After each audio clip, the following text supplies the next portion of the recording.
My name is John Solwin. I'm an alumni of Cabrini at the class of 2011 and 2013, and I'm the Assistant Director of Admissions.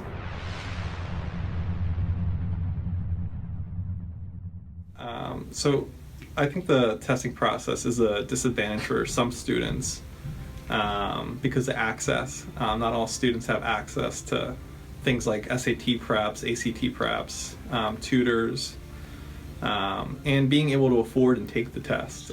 I would say that the testing process is way more difficult. The cost is a big factor. In Philadelphia, the ACT is actually provided in one test sitting for each student, which makes it a little bit less of a factor, and it's then included in their curriculum, so they actually do test prep within their curriculum. What's difficult is typically it's a college counselor that does test prepping, and most schools in the inner cities have 1 to 800 students, which that ratio is just impossible to actively test prep. For students of different learning abilities and disadvantages, again, I don't consider the tests all have accommodations, but I think the big thing is that students need to find a school that's going to fit for them beyond whatever the testing requirements are.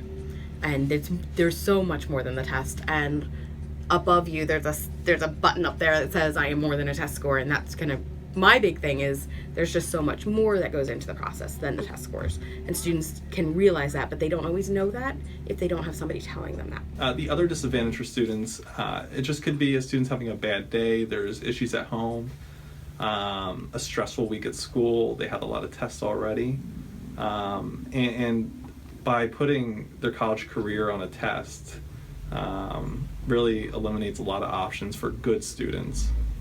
In 2004, Michael Robinson and James Monks produced a study called Making SAT Scores Optional in Selective College Admissions. This study is about applicants who held their scores because of lower average GPA than those who submitted their standardized test results.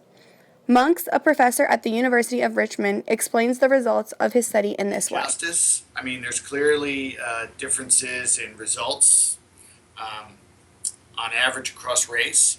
And I think those differences ought to be taken into account. So I think it's more in how you view and interpret the results rather than just in the test taking itself. It's redesigned it this year. There's a new version of it. Right, just came out last week was the first test taking of that.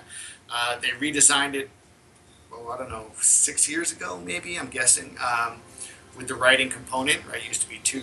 I'm sure when you took it, there was 3 pieces, right? So when I took it, there were 2. Now that was a way long time ago, but so they're constantly kind of revamping it, and I think and I think they have moved in this direction. You know, the test that's more closely linked with high school curriculum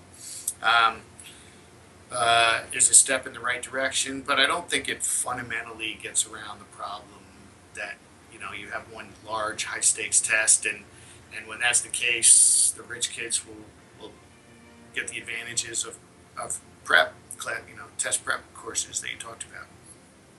And more and more schools like your own are becoming SAT optional, and most of them, what they're doing is they're letting students substitute different things for the SAT test. So it might be SAT or 2 AP test, or SAT or ACT or IB, or some kind of different combination of materials.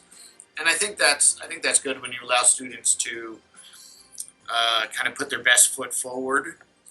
Then I think that's helpful. I think SAT optional will definitely affect colleges for the better. Here at Cabrini, we've already seen a huge impact of great students that maybe necessarily didn't feel comfortable submitting their test scores to Cabrini, but did very well over 4 years. And we saw it last year with the class of 2019, and we're definitely seeing a huge impact this year with the class of 2020.